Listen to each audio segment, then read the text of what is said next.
Thanks for joining us. I'm Dwight Clark, and welcome to our show. We're going to bring you the best in 49er interviews by taking you behind the scenes to find out what's on the minds of your favorite players, coaches, and staff as they journey through another exciting year in football. Our first guest is a man who's contributed much to the game of football, but he's kind of an unsung hero. His name, Harris Barton. Also, we'll be talking with 49ers strength and conditioning coach Jerry Attaway and find out how he keeps our guys strong. We'll be back with Harris and much, much more right after this. Welcome back. We're here with Harris Barton. Thanks for joining us, Harris. My pleasure. I love the show. Yeah. He's a real trooper. He just had surgery yesterday. Is that right? That's correct. My right shoulder has been bothering me all year, and they went in yesterday and did some orthoscope and some snipping here and there, and hopefully 6-week rehab will be good to go. Now, didn't you just have this done on the other shoulder a couple weeks ago? I did, but the other shoulder was not as major as this one. The other shoulder was just a minor thing, and I was back to full speed, and my right shoulder just kept bothering me, and I finally said, hey, I got to get it done. So how does this affect your off-season program? When will you be able to start lifting and running and all that kind of stuff? Well, usually I work out 6 days a week, and with this, I'm going to have to slow it down a little bit, give it a little time to heal, because with this kind of deal, you don't want to rush it. But most guys, most offensive and defensive linemen lift 6 days a week, different body parts every day, trying to get themselves grooved into the season. So I'll take a little bit of time off, and I'll hit it back hard, and I should be ready by the time training camp comes around. Well, you have to deal with Jerry Attaway at all? Will he get you in the pool workout? Or? Jerry's House of Horrors. Jerry is notorious for putting guys through tough workouts. He's one of the best in the league. It's a pleasure to work with him because he brings guys around so quickly. And I assume that I'll take a couple weeks off, and then I'll get in with Jerry later on in maybe June. Well, you know, we're all pulling for you, especially me. Well, hopefully we can get it going. You know, I know the guy's pumping the most is Joe Montana and get somebody to That's right. to take for him. Now, last year there were a lot of changes up front, and most of those ideas came from George Seifert. And I know there was a lot of people that didn't really care for the changes that went on up front there, moving you over to center during training camp, and then over to finally to guard, where you played the whole season. But have you heard anything about this year? I know we just got we got Roy Foster. We drafted a couple guys. Have you heard anything about what position you'll be playing this year? No, I really haven't heard, but you know, I've expressed to the 49ers that they moved me from tackle. I played tackle the first 3 years I was here, and they moved me to guard for last season.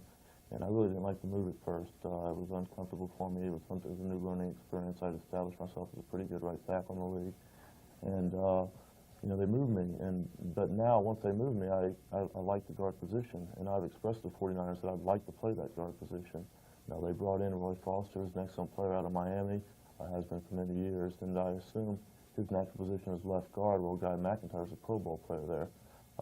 It really all depends on what Bubba Paris does. If Bubba Paris comes in light and is able to play that left tackle position, then things will probably stay the same way with Roy Foster backing up or contending for a starting job somewhere along. If Bubba Paris comes in heavy and can't do it, then they might have to move Steve Wallace back and move me to right tackle and have Roy Foster play right guard. That's something I hope doesn't happen, but we'll have to wait and see. Yeah. Well, you know, in my opinion, you're probably right in line to be going to the Pro Bowl at that guard position, and aren't there a couple, there's some real good tackles out there in the league, aren't there? Well, tackle is usually the best position in offensive line. The best athletes play that right and left tackle because it's such a difficult position because you have to pass block on an individual basis the whole time. As a guard, you really don't have to do that. You have some help from the center. And my size and my stature, it makes me a more natural guard in the NFL. To play the tackle, I was just doing it based on athletic ability, being able to do it a pretty good job at it, but certainly not Pro Bowl level. On that guard, I'd have an opportunity to make it. And hopefully the coaches will look at that and realize that and leave me in the same position. Yeah. Last year in training camp, you played just about every position in the line. And this year going into training camp, do you anticipate, I mean, you want to stick at that guard position and that's it? Yeah, because, you know, if you move around a lot, it helps your versatility. It shows other teams and it shows your team that you're a team player and that you can change positions in a heartbeat. But it really doesn't help you become a better football player. Everybody looks at offensive linemen, and the casual fan doesn't really know what an offensive lineman does. But you have to stay in really one position and work at it for 4 or 5 weeks in training camp, play those 4 or 5 preseason games, and really start to get comfortable at it before you can really go out and perform in the regular season. I know going up to training camp, I used to, it was hard work at training camp, but it was the satisfaction of working hard and then being able to get a little time off at night. Do you enjoy training camp? I do enjoy training camp. I was kind of like you. I always felt like training camp was going to get me ready for the regular season, and that I was not going to go up there and just kind of loaf through it and just kind of just make it. And then all of a sudden the season would come, because I always felt like if I wasn't getting any better out there, I shouldn't be out there at all. And then, when the day's over, it is a nice feeling to be able to get some time off at night and hang out with your buddies. But training camp is way too long. I agree. 5 weeks is a long time up in the heat of Rockland, California. It's 95 degrees at 7 o'clock in the morning, and that's very difficult. It's very mentally draining. Yeah, I think it helps the 49ers, though, because when they come back down from Rockland, they're really in good shape and ready to take on the opponents. And going through those 5 weeks, I think, gets you ready for those guys that you have to go against. And there's some pretty good ones in the league. Who do you think is probably the best couple guys that you have to face all year? Well, certainly the best. The guys that you hear about a lot are usually the best. Guys like Lawrence Taylor. But the guy that really sticks out in my mind is a guy like Dwight, plays for the Philadelphia Eagles. There's a guy that's got speed like Jerry Rice, and has got the power of Kevin Fagan or Lawrence Taylor. He's just got tremendous upfield strength. And those are the guys that you really get nervous about blocking. And those are the guys that usually beat you a couple of times and sack the quarterback on you. He deserves everything, all the recognition he gets. He's a fair player. He doesn't talk a lot of crap. He does a good job out there, and he's a pleasure to play against because he really challenges you to bring your game up to the highest level. All right, Harris, we're going to take a break, and we'll be right back after this.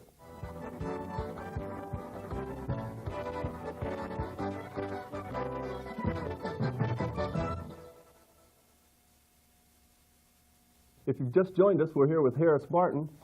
Harris, there's been some major changes on the squad this year. Ronnie Lott's gone to the Raiders. Roger Craig's gone down to the Raiders. Matt Millen's to Washington. We're losing Eric Wright, Keena Turner, Mike Wilson. That's a major impact, but did you see the 49ers overcoming that? Oh, yeah, certainly. Anytime you have a guy like Jerry Rice or Joe Montana on your team, you're going to win 8 ball games easily. It's up to the rest of us to pick up the slack from what those guys left off. Certainly guys like Ronnie and Roger are going to be missed, but really guys that are inspirational also were guys like Mike Wilson, who played here for many years, has 4 Super Bowl rings. Eric Wright played with a lot of injuries. A lot of guys looked up to him. Certainly Keena Turner was really the unspoken leader of our defense. And if we can get through training camp and get through the first couple of games and do well, I think we'd be all right. Yeah, I know we've made some moves with Plan B, and I thought we had a pretty good draft. Have you been able to keep up with that? I know we got a couple of offensive linemen, Boatswain and Scott Bowles, I think, from Texas or something like that. Yeah, I've heard that they're pretty decent players that they're going to need some time to develop. Certainly coming into the NFL is a difficult transition from the college. You have to learn how to pass block, you have to learn another scheme, you have to learn how to work in the 49er offense. And I don't think that they're anticipating them coming in and immediately helping, but I feel like they want them to come in and help in later years. I know that the guy from Louisville, the Washington kid, is going to be a pretty good ball player, and hopefully Ricky Waters will come in and help us out as a running back. Yeah. Do you see any specific areas that the 49ers should be concerned with? Well, I think, the position I'm in, offensive line, we took a lot of flack last year. Certainly our running game wasn't up to par. We were excellent pass blockers, but we're going to have to gel in order to be competitive this year, because last year we kind of got away with being mediocre. Joe kind of let us do a lot of things, and this year the offensive line is going to have to take it upon themselves to get a little bit better.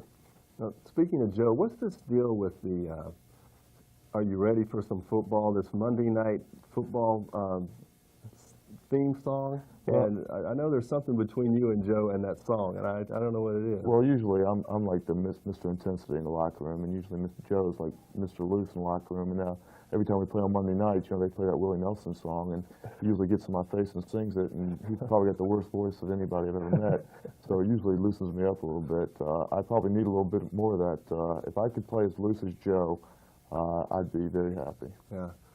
So Now, as you go through your career, you played for how many years now? This will be my 5th year. Your 5th year. And do you have specific goals in mind that you're trying to achieve before you get? You'll be around here a long, long time, barring injuries. Right. Well, I've always been a really pretty goal-oriented person. In college, I always wanted to be an All-American. I always wanted to do well in school.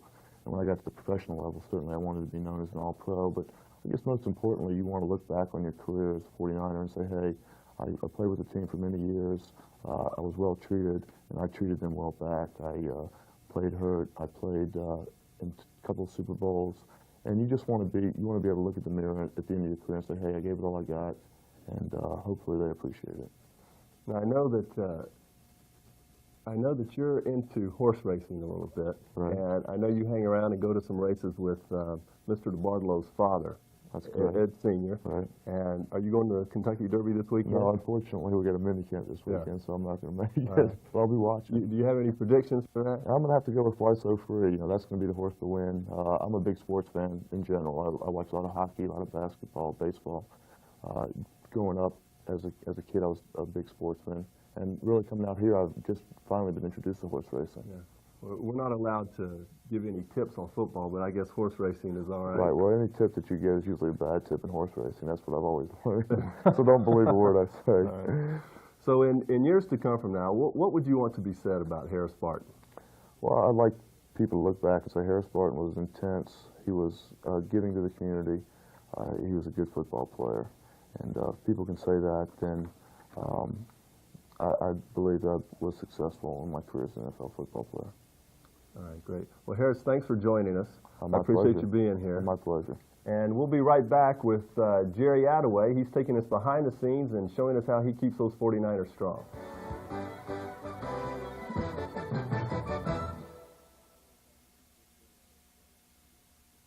We're back, and joining us now is the strength and conditioning coach of the 49ers, Jerry Attaway. What does it mean to be a strength and conditioning coach? I mean, what do you have to do to get these guys going? It can be anything. I mean, there's people that have parts of their contracts for workouts. There's other people that are just highly motivated and they're here all the time.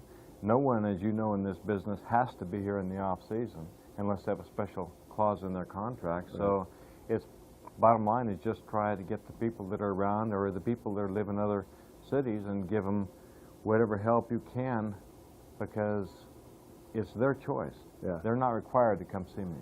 I know it's tough for these guys to be self-motivated, and I know when they're coming in here, they're looking for a little help, and there's a workout thing that you kind of put them through. Can you kind of describe that? Because I've been through it one time, and I never wanted to go through it again. You're talking about on the field? Yeah. Or? Well, you know, most people, when you think of workouts, you go out and run a certain number of 220s or 880s or 100-yard dashes or 40-yard dashes, and what we try to do is make all of the things that they do somewhat related to the skills that it takes for them to perform in their position. So it's sort of a carnival. We hardly ever run in a straight line. We've got ball machines. If we want a linebacker, say, to run a sprint of some kind, we'll have him start out in a back pedal, which he normally would do. He'd turn and run. At the end of the run, we'd throw a ball out so he has to catch it. Mm-hmm. So we try to basically acclimatize them to what they do to make a living. Now, I know you're heavily involved with the rehabilitation, as are the trainers. I know that personally because my last year with the 49ers, I couldn't have made it on the team if you hadn't been there to help me get through that workout. But what's your evaluation of it's come a long way from just going in the training room, getting a little treatment. Now there's the pool workout that you put me through. There's a lot more to it. Well, the trainers and the doctors, dealt with you when you first had your injury, and at a certain point, everybody recovers to a spot where they're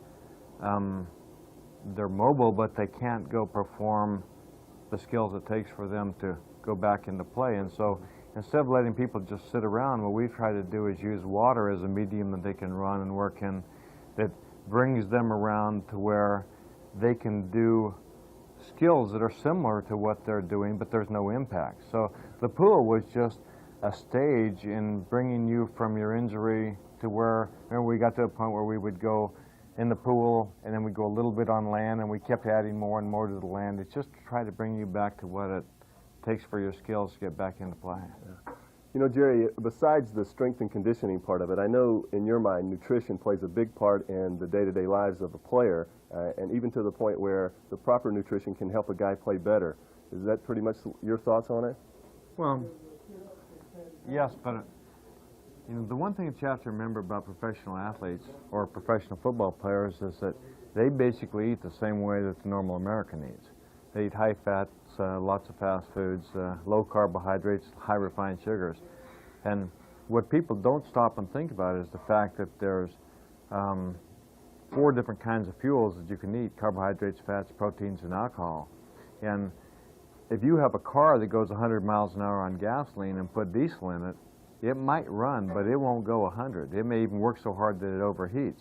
Well, performance is controlled the same way. When you're working extremely hard, if you don't have the right fuels, you can't reach the right level of muscle contraction or just optimum performance. So nutrition is an extremely important thing. Probably over the last 10, 15 years, the biggest changes that I've seen that have taken place in people's performance have been when they've changed their nutritional habits.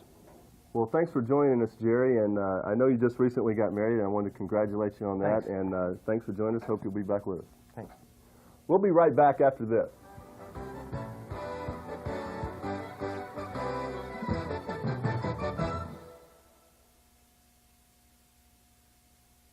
Now it's time when we select a question sent in by one of our viewers addressed to their favorite member of the 49ers.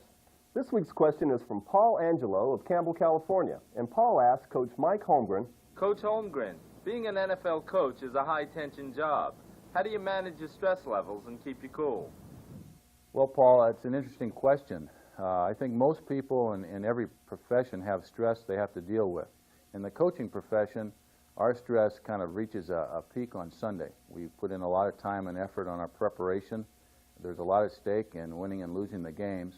But the way I deal with it is through our preparation, whether it's talking about preparing the team or the other assistant coaches.